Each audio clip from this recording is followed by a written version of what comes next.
Hello, friends. We're glad to present a new original story. But before we continue, write in the comments where you're watching from. Enjoy. They say time heals, closes wounds, and softens the sharp edges of memory. But Tanya Walsh knew for sure that was a lie invented by people lucky enough not to lose what mattered most. Time heals nothing. It only covers the pain with a layer of gray dust, and if you blow on it, the same torn edges and raw redness are still there underneath. 20 years had passed since that disaster, but as she looked at the glossy poster in the supermarket window, she felt the calm inside her slipping away. "Ma'am, are you buying something or just holding up the line?" The shrill voice of the cashier, a young girl with purple nails, pulled her back into the reality of 2018. Tanya flinched, but straightened her back at once, a habit carved into her spine by 40 years of working as the head of the city archives. She carefully placed the groceries on the rubber belt. "I'm buying, dear. I'm buying," she said quietly, but with the kind of dignity that usually made rude salesgirls lose their nerve and go silent. She counted out the coins, cold, smelling of copper and other people's hands. There was barely any money left in her wallet. Her pension, as always, ran out 3 days before the next payment, and she had to switch into strict economy mode, the same mode she remembered from the financial crisis of the 90s. Only back then she was younger, and hope kept her warmer than any fur coat. Now all that was left was exhaustion, settled deep in her joints, aching before the rain. After picking up her groceries, Tanya stepped outside. It was autumn. She wrapped her old coat tighter around herself. It had been altered back in the early 2000s, and fixed the collar. A cameo on the lapel gave off a dull shine, the profile of an ancient maiden carved in ivory. It was the only valuable thing she had not taken to the pawn shop in that terrible year when they needed money for Lisa's surgeries. Her eyes fell on the window again. There he was behind the glass, smiling down from a huge campaign poster. Roman Berg. He was 45 now, but looked younger. Polished face, perfect skin, teeth white as crystal. His expensive suit fit him flawlessly, hiding the beginning of the weight gain of a man who had not heard no to food or desire in a very long time. "Our city, our home, order, stability, prosperity," the slogan read in gold letters. Tanya felt nausea rise in her throat. She remembered this man very differently. She remembered him at 25, drunk, with darting eyes and fear sweat on his forehead. Back then, on the night highway, in the headlights of the wrecked Jeep, he wasn't smiling. He was howling, clutching his head and calling his mother. "Honored citizen," she whispered. "A great benefactor." Suddenly, the street came alive, filled with a low rumble. People on the sidewalk began to stop and crane their necks. A motorcade pulled up to the shopping center, black paint gleaming under the drizzling rain. 2 massive SUVs stopped at the entrance. The bodyguards, solid men with identical stone faces and earpieces, jumped out first, clearing space. The door of the second car opened smoothly, and a polished shoe stepped onto the wet asphalt. Roman Berg had arrived among the people. In person, he looked even bigger and more important than on the poster. He smelled of expensive cologne. Smiling, he adjusted the cufflink on his snow-white shirt and waved to someone, even though there were only random passers-by around, hurrying home from work. Tanya stood 5 meters away from him. She could not move. It seemed to her that in a moment he would turn, see her, recognize her, and the same terror from 20 years ago would flash in his eyes. She waited for that look as proof that God still existed, that conscience was real. God still exists. Berg let his gaze slide over the crowd. His cold eyes stopped on Tanya for a second. She straightened, lifted her chin, and looked directly into his pupils. In her stare was all the pain of her broken granddaughter, all the sleepless nights, All the humiliation in investigators' offices where they had explained to her that the boy was not guilty, that the girl had thrown herself under the wheels. But Berg did not recognize her. He was not looking at a person, only at an obstacle, a gray-haired old woman in an old-fashioned coat holding a bag of groceries. There was only mild irritation in his eyes that some random passerby was blocking the way. He blinked, turned away, said something to his assistant, and strode confidently toward the doors of the shopping center, where the management was already waiting for him. Tanya let out a breath. "An empty space," she whispered. "To him, we're just dust under his feet." She slowly made her way home, feeling the bag grow heavier in her hand. The hurt she had carried for years suddenly turned into cold fury. Her apartment was in an old building with high ceilings and creaking parquet floors. It smelled of old paper, dried herbs, and faintly of turpentine and varnish, the smells of her granddaughter's profession. "Grandma, is that you?" The voice from the far room sounded muffled. "It's me, Lisa. I bought milk. I'll make pancakes." Tanya walked into the room that served as a workshop. Lisa was sitting by the window, bent over a large icon darkened with age. She was 38, but in the half-light from behind, she looked like a young girl. Narrow shoulders, a long braid tied with a simple elastic band. Only beside her work chair stood a cane. Not just a stick, but an orthopedic support without which Lisa could not take a single step. Back in 1998, Lisa had been the beauty of her class. She danced so beautifully that the teachers at the choreography school promised her a stage in the best theaters. Light, graceful, always laughing. Now the woman sitting before Tanya had dim eyes, flinched at loud sounds, and barely left the house. The accident had taken more than just her leg. Her shattered knee had been pieced back together, but it never fully worked again. It had taken her belief that the world was a safe place. "How's your leg?" Tanya asked, touching her granddaughter's shoulder. Lisa gave a small shrug without looking up from her work. The fine brush in her hand paused above the saint's face. "It's been aching since morning. The weather's changing. Did you see the news?" The question caught Tanya off guard. She froze. "What news?" "About Berg. Did you see it?" Lisa set the brush aside and turned around. Her face was beautiful, with delicate features, but pale and faded too early from living shut away from the world. "They're writing online that he's being made an honorary citizen. There's going to be a banquet, an award ceremony at the City Philharmonic Hall." Tanya saw her granddaughter's hands trembling. Lisa hid them under the table, locking her fingers together, but her grandmother had already noticed. "People write all kinds of nonsense," Tanya said. "Don't read that garbage." "He's building a new housing complex," Lisa went on, and tears rang in her voice. "On the very spot where that little park used to be, where Mom and I walked. Grandma, how can he do this? After everything?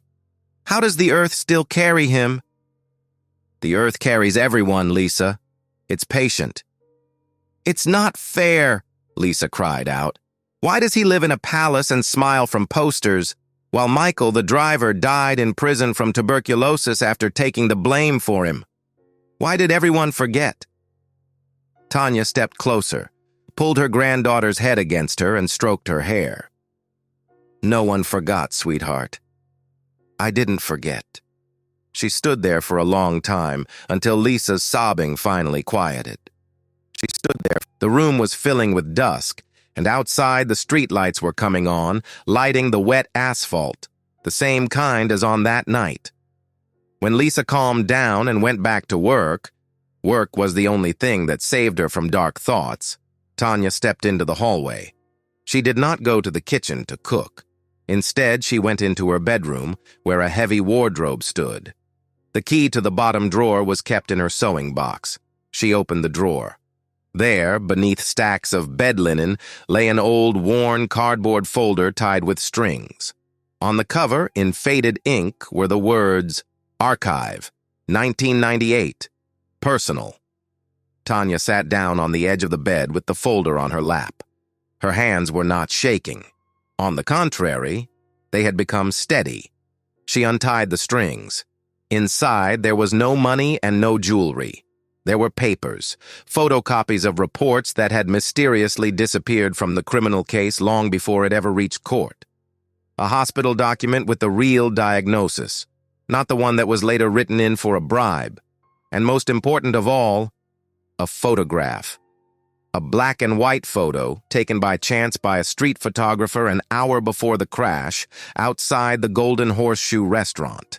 In the picture, young Roman Berg, already barely able to stand, was getting behind the wheel of that very Jeep, while Michael, his father's driver, stood beside him, sober and terrified. It was Michael whom old Berg's family and his wife Inga had forced to take the blame, promising him the world only to let him rot in prison in the end. Tanya ran a dry finger over the photograph. "You think you became a king, Roman?" she asked the empty room. "You think that because you bought all the judges and prosecutors, you bought the past, too?" She remembered the look in his eyes today, empty, indifferent, the look of a man sure he would never be punished. Tanya had worked in the archives all her life. She knew one thing. Paper has a memory, and paper knows how to wait. She knew one thing, and sometimes a single sheet can weigh more than a concrete slab. She closed the folder, and the drawer lock clicked shut. For 20 years, she had stayed silent, at first out of fear for Lisa, who had been threatened, and later out of helplessness, knowing she had no weapon against Berg's money. She had protected her granddaughter, trying to piece their shattered lives back together the way Lisa restored broken icons.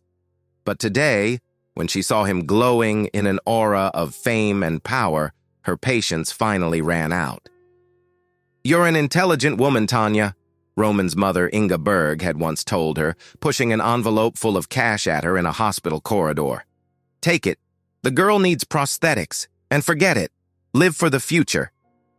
"I will live for the future," Tanya thought. "Only now I'm the one who's going to write it."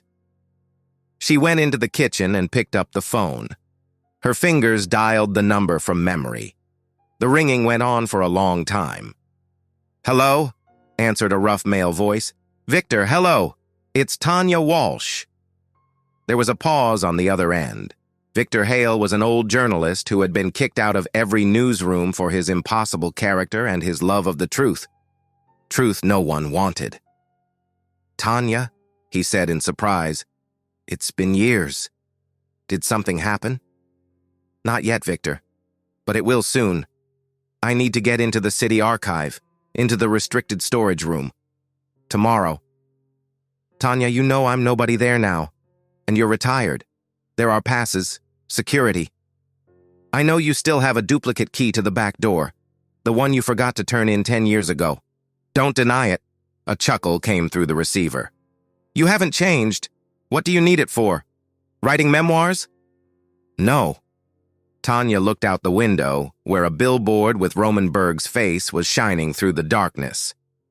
"I've decided to do a full cleaning. Too much dust has built up in this city. There's nothing left to breathe." She hung up. Her heart was beating evenly. The fear was gone, replaced by a cold, clear calculation. In the next room, a brush lightly clinked against a glass of water. Lisa kept working, restoring beauty to something that had seemed beyond repair. Tanya knew the time had come to restore not an icon, but justice itself. And the work ahead would require a jeweler's precision. That night in August 1998, the rain poured as if the sky had decided to wash every sin from the city's asphalt, but the water was not enough. Tanya still remembered that smell, the smell of the emergency ward at the city hospital. It had soaked into her memory forever. Back then, 20 years ago, she had burst through those swinging doors without feeling her feet beneath her.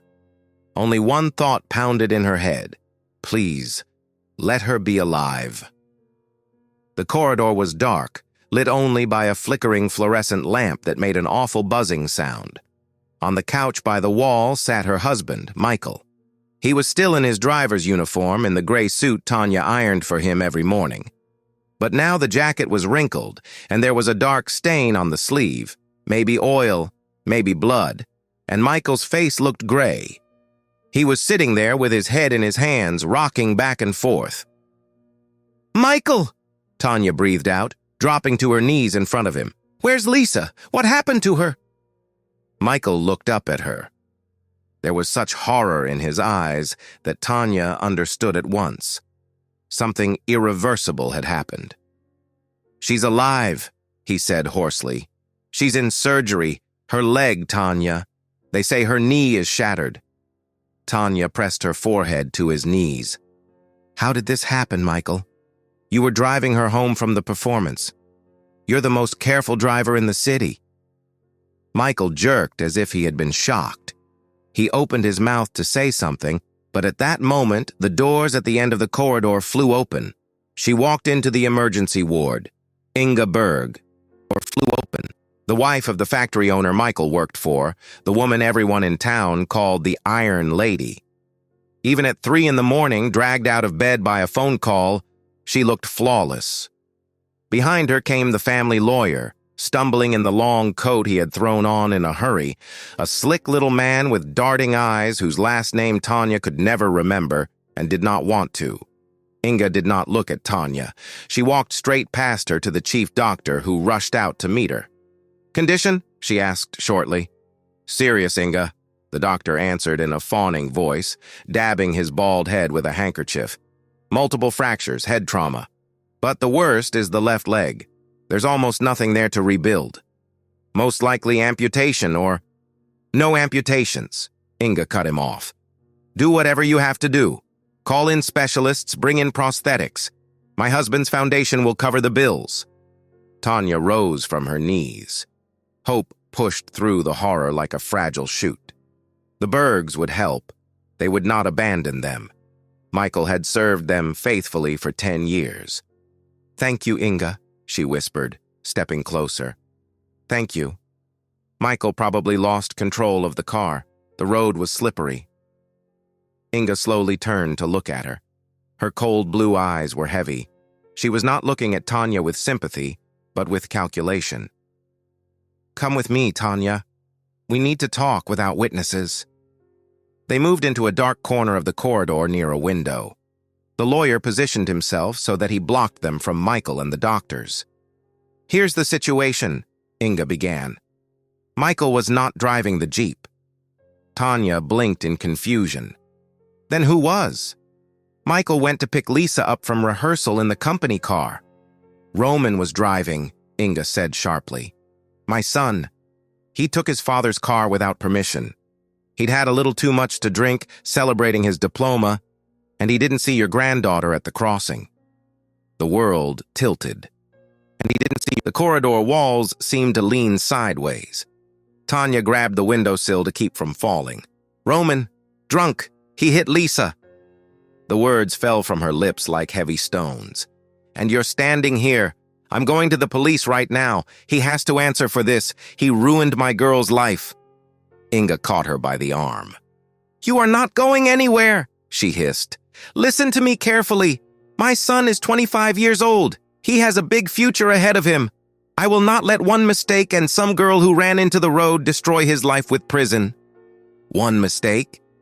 Tanya tried to pull away, but Inga's grip was strong. "She's a dancer.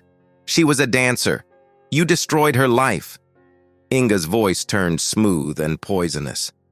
"Listen to the truth, Tanya.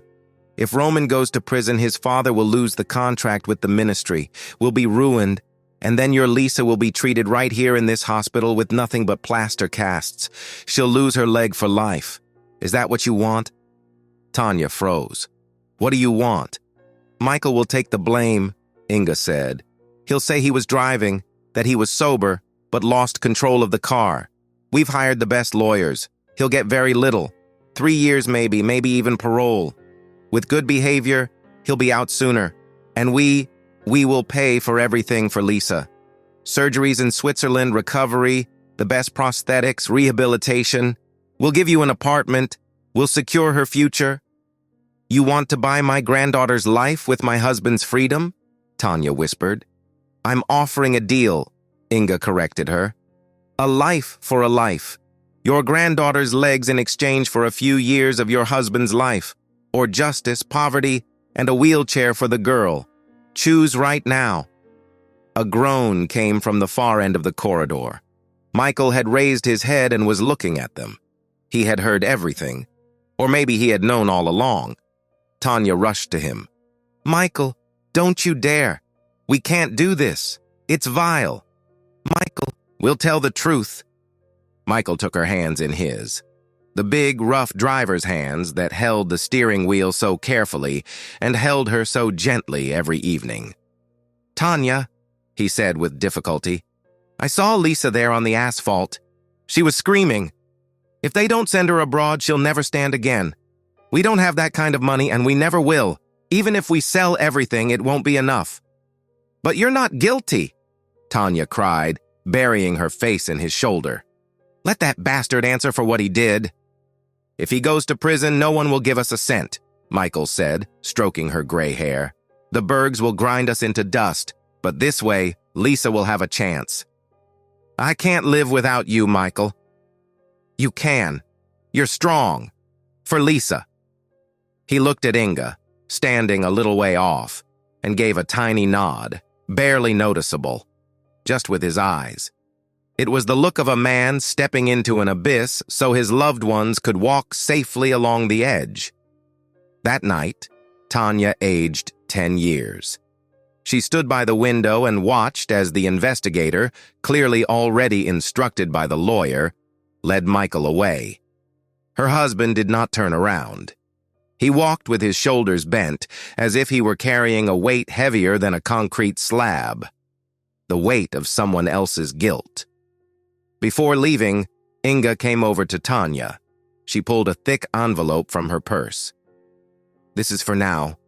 Tomorrow I'll send a car, and we'll take the girl to a private clinic. And remember, Tanya, one word from you, and the funding stops. Lisa will be left crippled, and Michael may run into problems in prison. Tanya did not take the envelope. It stayed on the windowsill. God will judge you, Inga, she said. There is no God, Tanya, Inga said with a smirk. There are only opportunities and those who know how to use them. Then she left, trailing the scent of expensive perfume mixed with betrayal.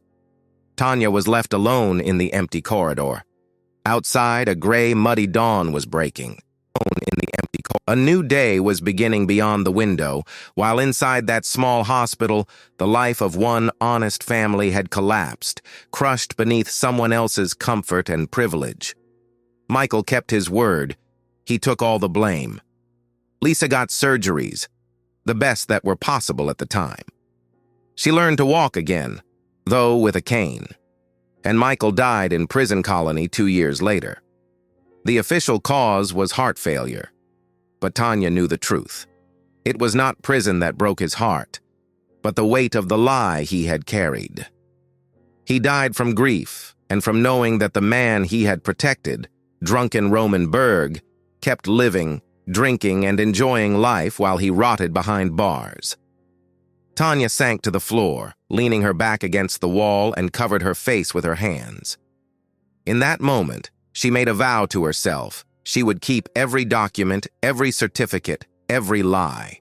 She would become the keeper of a memory that one day would turn into a weapon. The memory faded like a television switched off. 2018. Kitchen. Tanya stood there, gripping the phone receiver, though for a long time now it had been giving only short, dead tones. A tear rolled down her cheek. You were wrong, Inga, she whispered into the silence of the apartment. God exists, and sometimes he wears an old coat and works in an archive. The morning was gray. Tanya stood by the staff entrance of the city archive building. It was a massive structure with heavy doors and bars on the first-floor windows, like a prison. She knew every crack in the plaster here, every creak of the parquet floor in the reading room. She had given 40 years of her life to these dusty corridors, guarding the memory of a city that betrayed that memory so easily. From around the corner came a stooped figure in a shapeless raincoat, shuffling his feet. Victor Hale had changed. Time had dried him out and bent him, turning the once lively reporter into something thin and brittle. But behind the thick lenses of his glasses, his eyes still burned with that same living fire. "You're late, Tanya," he croaked instead of greeting her, pulling a ring of keys from his pocket. "Punctuality is the courtesy of kings, and you seem to have forgotten that. I've been here for 10 minutes, Victor. You're the one crawling like a turtle." Victor grunted as he pushed a long key into the lock. The lock gave way unwillingly with a rusty, heavy scrape. "Needs oil," he muttered. "Everything in this city is held together by good intentions and rust. Get inside before security notices." They slipped in, and at once a wave of familiar smell hit Tanya. Old paper, glue, dust, and faintly, mice. To some people, it was the smell of decay. To her, it was the scent of truth. Here, in the silence of the archive storage rooms, lies went to die. Bribes and connections meant nothing here. Only documents spoke. "Security?" she asked. "Asleep." Victor waved it off. "The guard at the front desk is half-deaf and the cameras are fake. The budget was stolen back in the last century. So where are we going?" "Restricted storage. Privatization records from the 90s. Section B." "Berg, then," Victor said, shaking his head. "You've decided to pull a dangerous beast by the whiskers, Tanya. He's powerful now, almost a deputy. He'll swallow you whole without even blinking." "He'll choke, Victor. Choke on paper." They walked down the long corridor, lighting the way with the weak beam of a pocket flashlight. The shelves rose high above them, disappearing into the darkness. Thousands of folders, millions of lives. Tanya moved with confidence. Her feet remembered the path on their own. The special storage section was colder. This was where documents were kept that the city authorities would have preferred to burn, but by law had to keep forever. Land transfer records, meeting minutes, construction budgets, the skeletons in officials' closets, neatly filed away in cardboard folders. The skeletons in a... "Shine the light here," Tanya ordered, stopping by the shelf marked 1998. Her fingers, trained by years of archive work, ran along the folder spines as quickly as a pianist's fingers over keys. "Balance reports, staffing changes, active disposal of fixed assets." "No," she whispered after 10 minutes. "The factory file isn't here." Victor let out a low whistle. "What a surprise, they cleaned it out." "No, Victor. In an archive, you can't just take a file and make it disappear. There has to be a replacement card or..." She narrowed her eyes, remembering the system she herself had once put in place. "Or they hid it somewhere else.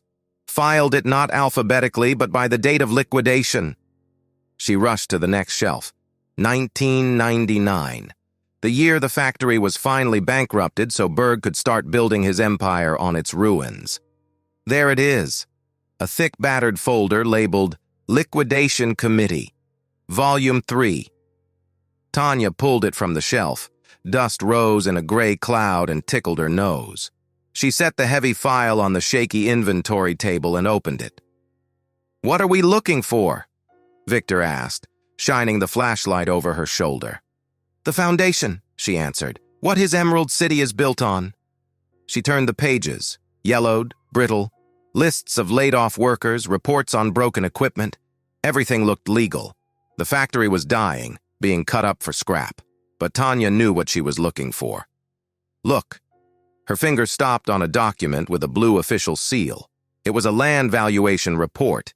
Date, August 20th, 1998. Exactly 3 days after the accident that crippled Lisa. "The site at 5 Industrial Avenue is declared unfit for industrial use, marshland, to be transferred to the Balance of Phoenix Company for reclamation. Value." Victor brought the flashlight closer and let out a whistle.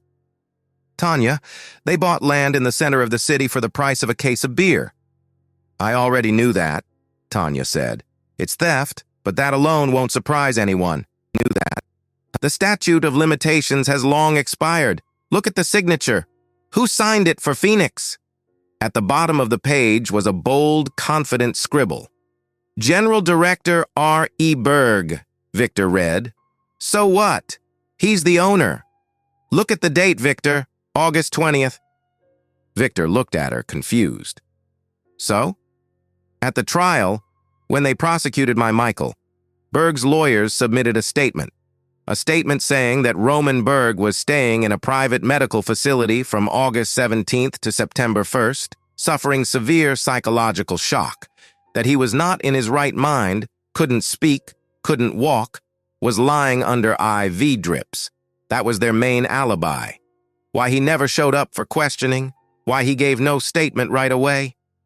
Tanya tapped the signature with her finger. And this document proves that while my husband was sitting in custody, taking the blame for him, that shocked young man was calmly sitting in a notary's office, signing papers to steal land. He was in full control of himself. He wasn't suffering. He was dividing up money. Victor slowly took off his glasses and wiped them with the edge of his coat. That's forgery, he muttered. False testimony. Falsified evidence in court. It proves their whole defense, their whole story about a tragic accident was a lie from beginning to end. He was already a calculating predator back then, at 25. Tanya turned the page. There was another document there. A site plan. And here's the main thing, she said. See this line? A red pencil marked the boundary of the property. That's the sanitary zone, Victor said. The old chemical waste burial site from the electroplating shop. You absolutely cannot build there. And now remember the ads for his new housing complex, Emerald Quarter. An eco-friendly neighborhood, a park, a pond. A pond, Victor. They want to flood a burial site full of chromium and lead and sell luxury apartments on top of it. Victor stepped back from the table. If this comes out, it's not just his reputation. This is a criminal case. An environmental crime. Exactly. Tanya carefully pulled both sheets from the folder. It broke every archive rule, a sacrilege for an archivist. But she felt no guilt now. What she felt was power in her hands, enough power to bring down a giant. Tanya, do you understand what they'll do if they find out you have those papers? Victor's voice shook. They've got security. They've got judges in their pocket. They'll find you in a park with a heart attack. I'm old, Victor. I have nothing left to lose except my conscience. And Lisa doesn't need money. She needs to know her life wasn't sold cheaply. That evil is not all-powerful. She rolled the documents into a tube and slipped them into the inner pocket of her coat. We're leaving. Now. They slipped out of the archive the same way they had entered, like shadows. Dawn was already breaking outside. The city was waking up, gray, rainy, indifferent. The first bus rattled past over the potholes. Victor lit a cheap cigarette, coughing into his fist. What are you going to do? Take it to the prosecutor's office? They'll tear it up and throw it away. No, Tanya said, shaking her head. The prosecutor's office is their territory. I'm going to hit where they least expect it. In 3 days, he's having his anniversary celebration. 50 years of the factory he stole and his own personal triumph. The whole city elite will be there. Press, television, investors. You want to make a scene? Victor asked. Tanya, security won't even let you through the door. They won't, if I show up like a beggar, Tanya said with a faint smile. But I have a plan. You know, Victor, a paper tiger is only frightening because it looks real, until someone puts a match to it. She patted her old friend on the shoulder. Thank you. You're the real thing. Take care of yourself, Tanya, he muttered. The real thing. And remember, documents burn well, but reputations burn even better. Tanya walked toward the bus stop. The documents in her pocket felt warm. She felt like a hunter who had finally driven the beast into a corner. The workshop smelled of incense, glue, and turpentine, the smells that, for Lisa, meant safety itself. This world was small, boxed in by the four walls of the old apartment and the view of the gray, always wet courtyard outside. But it was under control. Here, among jars of pigments, soft brushes, and old wooden panels, she was not a crippled woman, but a master. Here, time did not move forward toward a frightening future. It moved backward, deep into the centuries, peeling away layer after layer of dirt and soot to reveal the original light beneath. Lisa sat at her work table, with her bad leg resting on a special stool. At 38, she had learned to live with the constant background hum of pain in her knee. It was like living next to railroad tracks. After a while, you stopped noticing it until a freight train came roaring by. The doorbell rang sharply. Lisa flinched, and a drop of solvent missed the cotton swab. Her heart tightened. She was not expecting anyone. Tanya had left early that morning without saying where she was going, and still had not returned. Leaning on her cane, Lisa made her way to the hallway. Through the peephole, she saw a man in an expensive coat, nervously glancing at his watch. "Who is it?" she asked, without opening the door. "Lisa Walsh?" The voice was soft. "My name is Edward. I'm here from Father Gregory about an urgent restoration." The name of the local cathedral's priest worked like a password. Lisa unlocked the door. The visitor stepped inside, bringing with him the smell of the street and expensive tobacco. His eyes swept quickly over the modest hallway, judging everything, lingering on the old mirror. But the moment he saw Lisa, he instantly put on a mask of polite respect. Saw Lisa. In his hands, he carried a bulky bundle wrapped in velvet. "Sorry to come without warning," he rattled on as he walked into the room without even asking permission. "It's a matter of state importance, you might say, or rather spiritual importance. Father Gregory said only you could do it. Only your hands." He set the bundle on the table, carelessly pushing aside the jars of varnish. "What is it?" Lisa stepped closer, feeling an uneasiness she could not explain. "A gift," Edward said solemnly, unwrapping the cloth. "For a very respected man. For his anniversary." An icon appeared in the light, large, heavy, painted on a cypress board. 18th century, at least. But its condition was terrible. The face of the saint was almost hidden beneath a layer of black soot and darkened varnish. The gesso had swollen in places, and chips gaped along the edges. "Archangel Michael," Lisa said, barely touching the surface with her fingertips. "Commander of the heavenly host, who let it fall into this condition?" "History, Lisa. History," the guest sighed.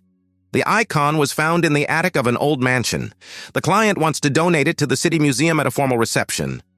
Deadline, 3 days. 3 days? You're joking. That's a month of work.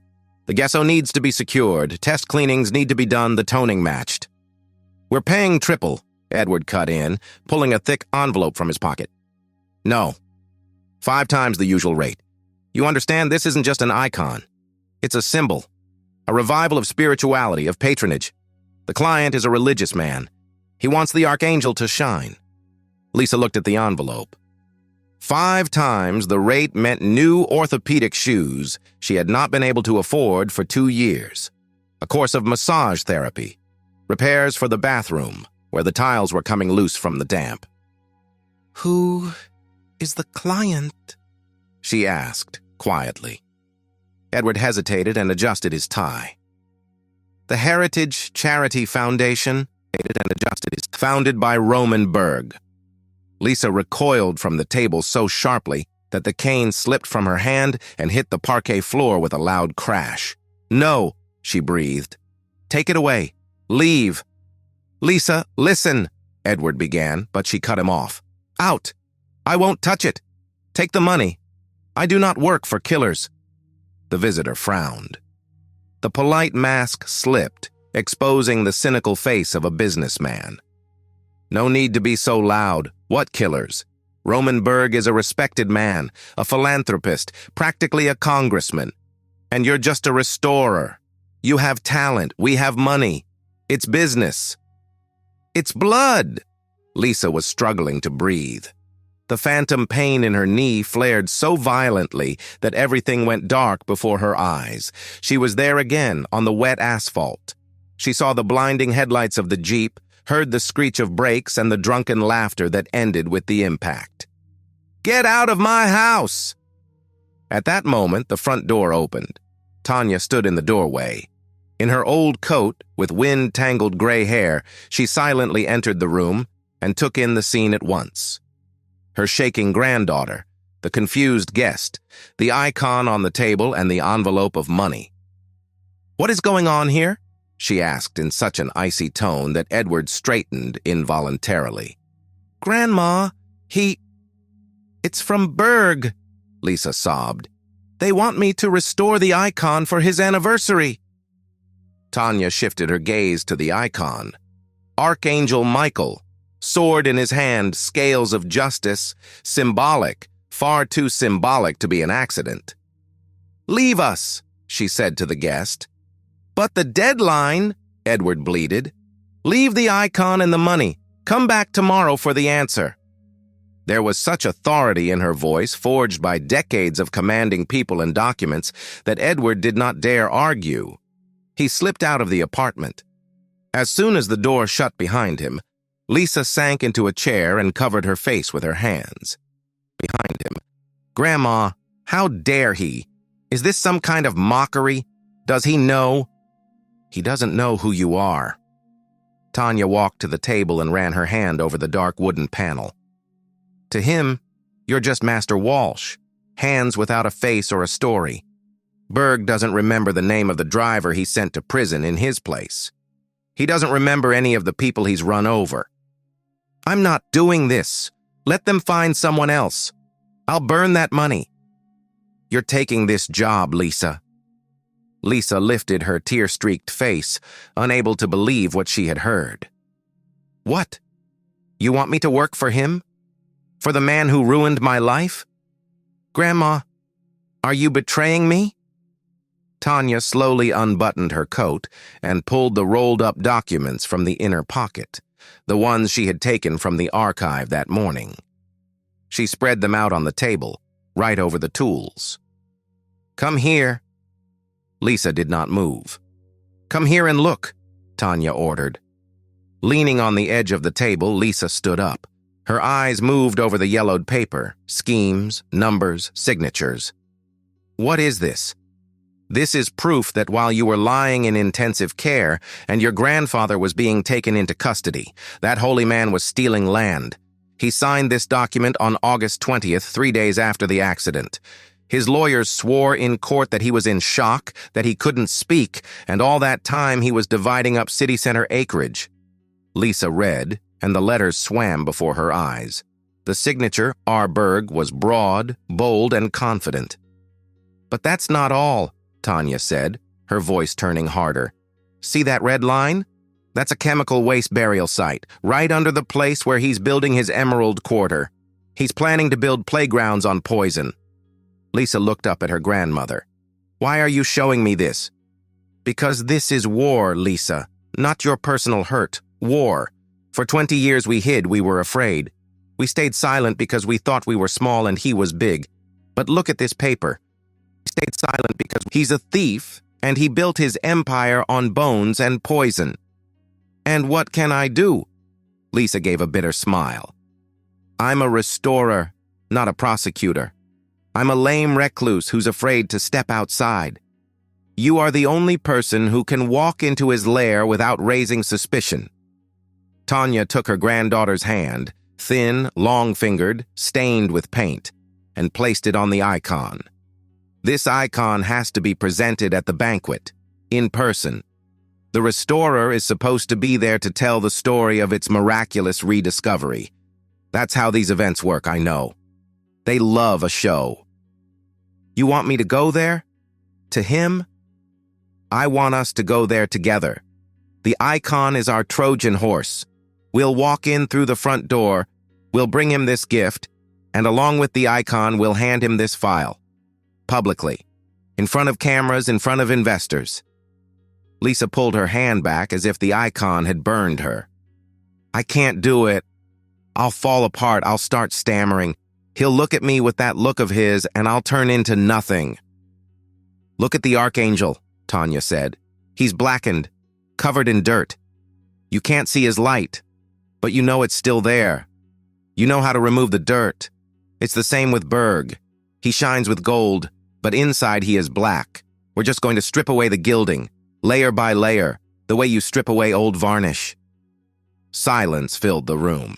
The only sounds were the rain outside the window and Lisa's heavy breathing. She stared at the dark face of the icon. Archangel Michael, a warrior. He was not afraid of the dragon. Two feelings were fighting inside her, the familiar, paralyzing fear of a victim, and something new, cold and sharp, like the blade of a scalpel. Hatred. 5 times the normal fee, you said? She asked. Yes. Then we'll take their money. And with that money, we'll buy you a new dress for the banquet. Lisa picked up a cotton swab from the table and soaked it in a special solution, a mix of alcohol and pine solvent. Her hands, which had been trembling only moments before, suddenly became steady as stone. Professional instinct took over. She brought the swab to the corner of the icon, one light circular motion. The dark grime stayed on the cotton, and on the wood beneath it, the clean, bright gold of the halo appeared. The Archangel wants to come into the light, Lisa whispered. She turned to her grandmother. In her eyes, usually dim, a spark had appeared. I'll do it, Grandma. I'll restore his cursed icon until it shines like the sun. Let him think it's for him. But it will be for us, and for Grandpa. Tanya let out a breath, and only then realized that her own knees were shaking. She stepped toward her granddaughter and embraced her. We're not just going to that banquet, Lisa. We're going to give him a jubilee he'll never forget. The work began that very night. Lisa did not sleep. She turned on the powerful fluorescent lamps and aimed them at the icon. Like a surgeon before a difficult operation, she laid out her tools. Scalpels, brushes, syringes filled with glue, little irons for the gesso. The icon resisted. The grime had sunk deep. The varnish had hardened like stone. It felt like a fight. Lisa had the sense that she was scraping away not just centuries of soot, but the lie itself that had stuck to this image. Every millimeter of cleaning had to be won, but as bright colors slowly emerged from beneath the blackness, the cinnabar of the cloak, the azure background, the gold of the armor, Lisa felt something changing inside her too. The fear was leaving. It dissolved into the smell of solvent. On the second night, while the city slept and her grandmother dozed lightly in the armchair, Lisa reached the face. This was the most delicate stage. One wrong move, and she could damage the original layer. She took the thinnest scalpel. Her breathing became almost imperceptible. Her hand went still. Her breathing became beneath the darkened varnish. The eyes were hidden, stern but just, the eyes of the Archangel. They looked straight at her, not with reproach, but with a call. You saw, Lisa whispered. You saw everything back then, and you'll see this too. She worked on, forgetting the pain in her leg, forgetting her limp. In those hours, she was not crippled. She was a creator, restoring the truth. By the third day, the icon was finished. It stood on the easel, shining, severe. The gold blazed so brightly it hurt to look at it. Archangel Michael raised his sword over an invisible enemy. The colors were fresh and alive, as if the painter had just set down his brush yesterday, not 200 years ago. Tanya entered the workshop that morning. She was carrying a neatly ironed dress, dark blue, simple and elegant, the only decent one she had left from better days. She stopped in front of the icon. "My God," she breathed. "It looks alive." "He's ready," Lisa said, wiping her hands on a cloth. She looked exhausted, with dark circles under her eyes, but her back was straight. "And I'm ready too." Tanya placed a hand on her granddaughter's shoulder. Edward will come in an hour. He'll take the icon, but we'll say it needs the restorer's supervision during installation in the hall. That's our condition. Without the master, there are no guarantees. He'll agree. He has no choice. The banquet starts in 4 hours and the icon has to be there. Lisa walked over to the mirror. In the reflection, she saw a tired woman with premature gray strands in her hair. She loosened her braid and let her hair fall over her shoulders. Grandma, get that brooch, the cameo. Why? I want to wear it. It's the one thing they never managed to take from us. Let them see it. Tanya smiled. She opened the box and took out the brooch. And I'll take the folder. That will be our gift to the man of honor. The most expensive gift of his life. An hour later, a black executive car was waiting outside their building. Edward stood there smoking nervously, glancing up at the second-floor windows. Lisa and Tanya came out of the entrance. Lisa leaned on her cane, but carried herself as if it were a royal scepter. Tanya held the folder against her chest like a shield. When Edward saw the shining icon in Lisa's hands, he rushed to open the car door. She trusted it to no one else. Fantastic, he breathed. Roman will be thrilled. You're a magician, Lisa. We're just doing our job, Lisa replied as she settled into the leather interior. The car pulled away, carrying them into the city center, toward the glowing lights of the Philharmonic Hall, where the feast was already being prepared. 2 women and 1 archangel were going to war, armed with nothing but brushes, old paper, and a truth that had waited 20 long years for its moment. The Philharmonic Hall shone like a jewel box put on display. Huge crystal chandeliers hung from the ceiling in clusters of frozen light, breaking it into thousands of rainbow fragments. The air was thick, almost tangible, with the scent of expensive perfume, fresh lilies and champagne. The smell of success made Lisa's head spin at once. She stood at the entrance to the stalls, gripping the handle of her cane so tightly her fingers went white. Around her flowed the cream of the city, shimmering in silk and velvet. Men in tuxedos, women with bare shoulders covered in diamonds. They laughed, clinked glasses, traded polished pleasantries, noticing nothing around them except people like themselves. Your back, Tanya whispered in her ear. Keep your back straight, Lisa. We are not guests here. We are judges. Her grandmother looked magnificent in her severe simplicity. The dark blue dress fit her like armor. On her lapel, the cameo gave off a faint gleam, the profile of an ancient goddess, expressionless and eternal. In her hands, Tanya held that same folder, now tucked inside a dark burgundy velvet gift cover so it would not attract the attention of security. Please let us through, Tanya said coldly when a heavy-set guard with an earpiece blocked their way. We're from the Heritage Foundation. We're presenting a gift to the guest of honor.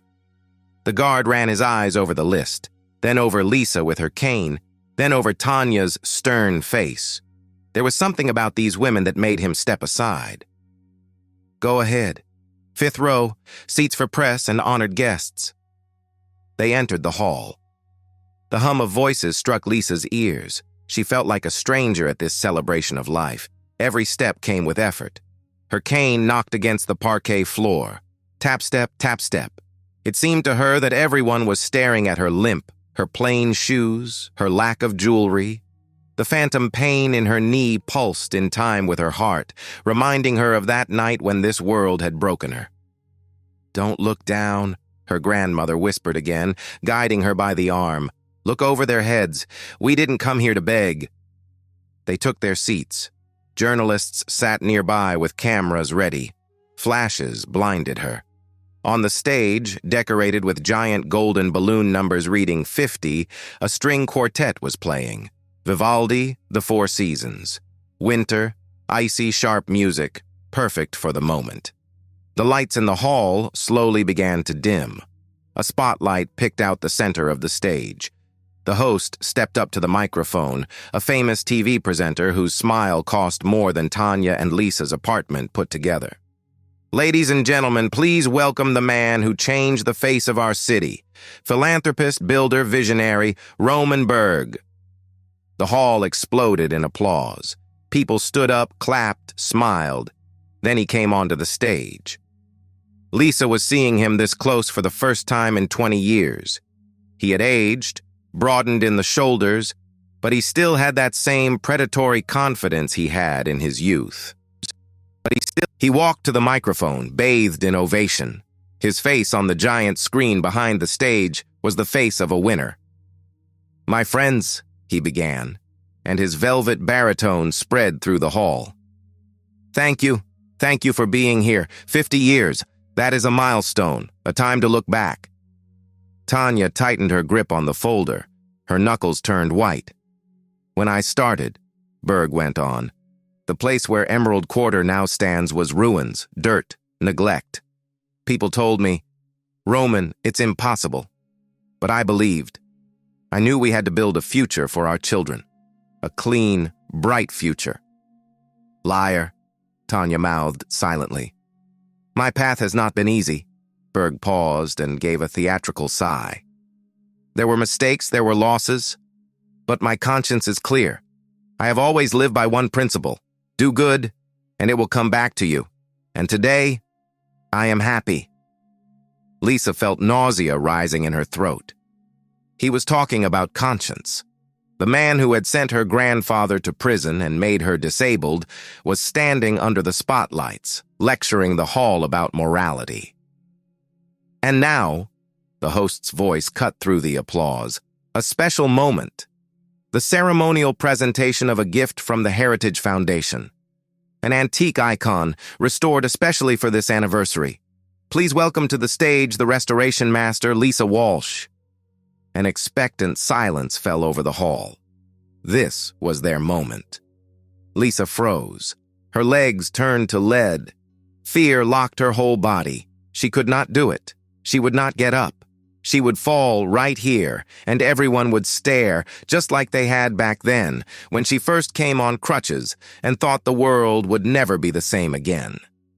"Stand up!" her grandmother's voice rang out like a commander's order. "For your grandfather, for yourself, go!" Tanya pressed the velvet folder into her hand. "They already took the icon out. The folder is with you. That's your weapon, Lisa. Strike!" Lisa took a deep breath. She leaned on her cane. One push. She stood up. The hall was looking at her. Hundreds of eyes. She took the first step. Tap. Every strike of the cane against the parquet floor sounded in the silence like a gunshot. People began whispering. They had expected someone else, maybe an important official or a famous artist, but instead a limping woman in a simple dress with a pale face and burning eyes was walking toward the stage. Edward was already fussing on stage, opening the glass case with the icon. The gold of Archangel Michael flashed under the spotlights, and the hall let out a gasp. Lisa reached the stairs leading up to the stage. 3 steps, high, impossible. A security guard moved to help, but Berg, wanting to look democratic, waved him off and stepped down 1 stair himself, holding out a hand. "Allow me to help you." His smile was perfect. He was playing the role of the gracious host. Lisa looked up at him. Their eyes met. Berg looked welcoming but empty. He did not recognize her. To him, she was just a function, a prop in the script of his triumph. Lisa did not take his hand. She gripped the railing and pulled up her bad leg. 1, 2, 3. She climbed onto the stage by herself. For a second, Berg looked thrown off. His hand hung in the air. But he quickly turned the gesture into an inviting one, pointing toward the microphone. "Please, these are the hands that returned this sacred treasure to us." Lisa stepped up to the microphone. She stood beside the icon. Behind her, Archangel Michael raised his sword. She could feel his presence almost physically. This icon, Lisa's voice trembled, but with each word it grew firmer. The hall became very quiet. People sensed that something was no longer following the script. Archangel Michael, the one who weighs souls. Berg, standing beside her, frowned slightly, but kept smiling. He was covered in dirt, Lisa went on, looking straight into Berg's eyes. Now she was speaking only to him, even though the whole hall could hear. Centuries of soot and lies, even though the whole hall. But restoration is a merciless art. It strips away everything false, and only the truth remains. Beautiful words. Berg tried to take back control, reaching for the microphone. Art is eternal, just like our city. I have a gift for you, Roman, Lisa said, not stepping back. She lifted the velvet folder. Here is the story of your first success, the foundation you built your life on. Berg reached out with curiosity. He thought it was a certificate, or a letter of thanks, or plans for a new church. Thank you, my dear, he said, taking the folder. Open it, Lisa said. Look, it's August 1998. Berg's smile froze. Something in that date scratched at his memory. August 20th, the day he had long buried in the darkest corner of his mind. He opened the folder, slowly. The camera zoomed in, broadcasting his face onto the giant screen. First, he saw the document, the land valuation report. His signature, August 20th. His pupils widened. He remembered. He remembered signing that paper with a shaking hand in the notary's office while his mother was settling things with the police. Then he saw the photograph, black and white, him drunk getting behind the wheel, and Michael, the driver, standing beside him, alive, innocent. The same Michael he had erased from his memory like an annoying stain on an expensive suit. The blood drained from Roman Berg's face. On the giant screen, magnified dozens of times, the whole hall saw the city's master lose his mask. His mouth fell open, and in his eyes flashed the animal terror of a cornered beast. His hands trembled so badly the folder almost slipped from them. Who are you?" he croaked, forgetting the microphone. Lisa straightened up. She was no longer leaning on her cane. The pain was gone. "I am Lisa Walsh," she said. "The granddaughter of Michael Walsh, the man who died in prison for your sin, and the girl you ran over with your Jeep." The hall gasped. One collective breath of horror swept through the rows. Gasped. People started rising from their seats. Journalists, sensing a sensation, began firing their cameras twice as fast. The flashes struck Berg's face like slaps. This is a provocation," Berg shrieked. He tried to close the folder to hide it, but it was too late. His fear was visible to everyone. "Security! Get this mad woman off the stage!" But security did not move. They stood there confused. You could not just drag a woman away on live television when all she was doing was speaking. "In this folder," Lisa turned to the audience, "is proof that Emerald Quarter is being built on a chemical waste burial site, and proof that this man is a fraud and a thief." "Turn off the microphone," Berg shouted, losing control. "Cut the sound." Tanya stood up in the aisle. She did not go on stage. She simply stood there and looked at Berg. And in her eyes he saw his sentence. He saw the collapse of his image, the collapse of the myth of the saintly philanthropist. Berg stepped backward. He bumped into the icon case. Archangel Michael stared at him sternly, gripping his sword. For a second, Berg thought the saint was about to step down from the panel. "Leave," Lisa whispered in his face. "Your time is over." Then she turned to the audience, not looking at the shaking Berg, and walked toward the stairs. The hall was dead silent. No one applauded, no one whistled. It was the silence of shock, the silence of revelation. People stared at the stage, where a small, pathetic, sweating man stood with a folder in his hands. And they understood. The king was naked, and the king was rotten. Lisa walked down the steps. Tap, step, tap, step. Now the sound no longer seemed pitiful. It was the sound of someone who had done their duty. When she reached Tanya, her grandmother embraced her tightly until their joints nearly cracked. "You did it," she whispered. "You killed the dragon, without firing a single shot." They walked toward the exit. People stepped aside for them. The rich and famous, who 5 minutes earlier had not even noticed them, were now moving out of their way, as if they were afraid of being burned by their truth. Behind them, on the stage, Berg was trying to say something into a dead microphone, but no one was listening. The journalists were already running for the exit, calling their newsrooms as they went. The sensation was no longer the anniversary celebration.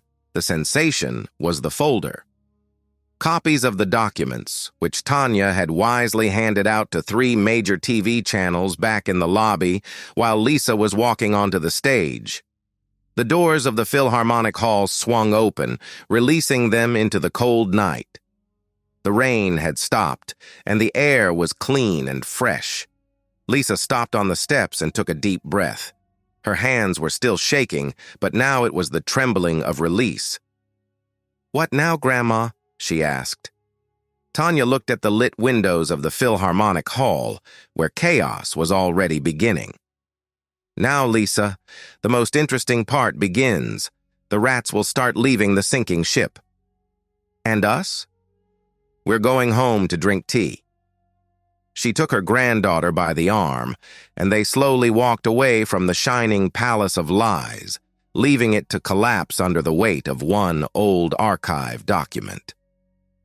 The next 3 days passed like a storm, sweeping away everything in its path.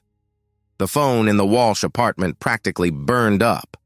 Journalists called, investigators called, human rights activists called, and even strangers who had seen the broadcast online. Tanya unplugged the phone from the wall.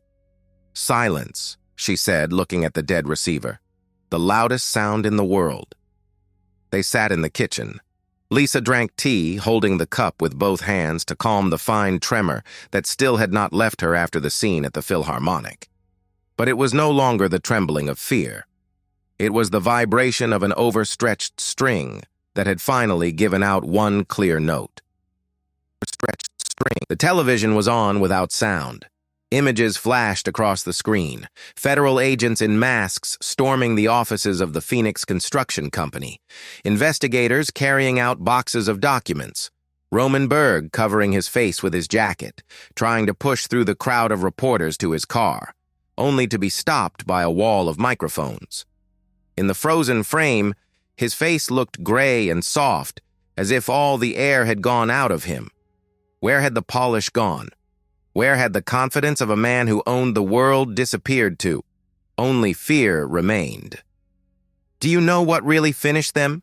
Tanya asked. "Not the accident. The statute of limitations had run out on that. The lawyers would have twisted their way out of it, said it was all lies from a crazy old woman." "Then what was it?" Lisa looked up. "The burial site, the chemicals, that map with the red line." Tanya was right. The story of the crippled girl exploded across the internet and into people's hearts. But the story of an environmental disaster could not be ignored by either investors or federal authorities. Building luxury housing on toxic waste was no longer just cruelty. It was a threat to public safety. The banks froze Phoenix's accounts the very next morning. The same partners Berg had wanted to impress at his anniversary celebration publicly cut ties with him, claiming they knew nothing. The empire Berg had spent 20 years building on lies and other people's bones collapsed in 48 hours, like a house of cards blown apart by the truth. That evening, the doorbell rang. Lisa looked at her grandmother. "Open it," Tanya said. "This is the ending." Inga Berg was standing on the doorstep. The Iron Lady had aged 50 years in just a few days. Her perfect hairstyle was disheveled, and there were dark shadows under her eyes like bruises. Her expensive coat hung on her like it was on a hanger. In her hands, she clutched a small handbag as if it were a life preserver. "May I come in?" she asked. Small handbag. Her voice sounded dry and rough. Tanya stepped aside without a word. Inga entered the hallway. "Are you satisfied now?" Inga asked, without lifting her eyes. "You destroyed him. Roman was arrested an hour ago. Economic crimes, large-scale fraud, forgery. He's facing 15 years. "Not enough," Lisa said, stepping out of the kitchen. "My grandfather got 3 years for nothing, and he died." Inga lowered her head. For a second, the old cruel fire flashed in her eyes again. "You don't understand. This is business. This is politics. Yes, we were harsh back then, but we offered you money. We wanted to help. You're just spiteful, jealous people. You destroyed the life of a talented man." "A talented thief," Tanya corrected her, "and the man responsible for another man's death." Inga fumbled open her handbag. Her hands were shaking so hard that things spilled out. Lipstick, keys, a pack of tissues. At last, she pulled out a checkbook and a gold pen. "How much?" she breathed. "How much do you want to take back the statement, to say the documents are fake, that you were mistaken? I'll give you any amount. We'll sell the house, sell the yacht. Name your price. 5 million, 10, 50. Take it, leave, fix your leg, live like queens. Just say it was all a lie." She kept trying to write the check, but the pen slipped in her hand, leaving jagged marks across the paper. Tanya looked at the woman and felt nothing but disgust. Even now, standing on the edge of the abyss, the Bergs still believed the world was a marketplace where conscience could be bought by weight. She stepped up to Inga and took the checkbook from her trembling hands. Inga froze, and a wild hope flashed in her eyes. Slowly, with a dry crack, Tanya tore the checkbook in half. Then again, and again. Shreds of glossy paper fell to the floor like dirty snow. "Leave, Inga," she said. "Your currency means nothing here. We do not sell memory." "And we do not sell honor." "You'll rot in your poverty," Inga shrieked, backing toward the door. "You'll regret this." "We're already richer than you," Lisa said, "because we sleep in peace." The door slammed shut. The lock clicked, cutting off the past forever. Winter passed. The smell of spring rushed into the room. Lisa stood at the easel, but this time there was no icon in front of her. There was a blank canvas, white, primed, ready to receive a new life. For 20 years, she had only restored what belonged to others, afraid to create anything of her own. She believed she had no right, that she was broken, that her fate was only to fix what others had destroyed. But now the fear was gone. It had burned up in the fire of shame that had consumed Berg on that stage. Lisa picked up her palette and squeezed out bright yellow cadmium and sky blue azure. "Beautiful," said a voice behind her. She turned around. Victor, her grandmother's old friend, was standing in the doorway. He had brought a bouquet of mimosa, fluffy yellow blossoms that smelled like sunshine. "And where's Tanya?" he asked, awkwardly holding out the flowers. "At the archive," Lisa said with a smile. "They invited her back as a consultant. The new mayor decided to sort out the documents from past years. He said without her, no one there would ever find anything." Victor grunted, adjusting his glasses. "Well, there'll be order there now. Your grandmother is a force of nature. If she's decided to clean things up, dust won't be able to hide." Lisa looked at her leg. She still leaned on a cane, and the doctors said the limp would stay with her forever. But now that cane was just a tool, not a brand, she no longer felt like a cripple.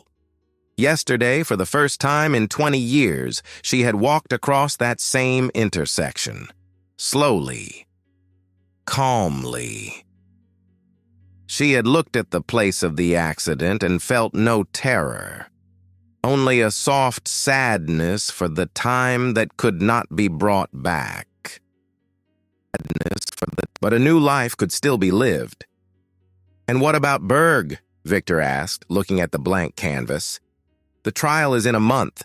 Lisa answered, mixing her paints. He won't get out of it, but honestly, I don't even care anymore. I don't wish him evil. I just want him gone from our lives.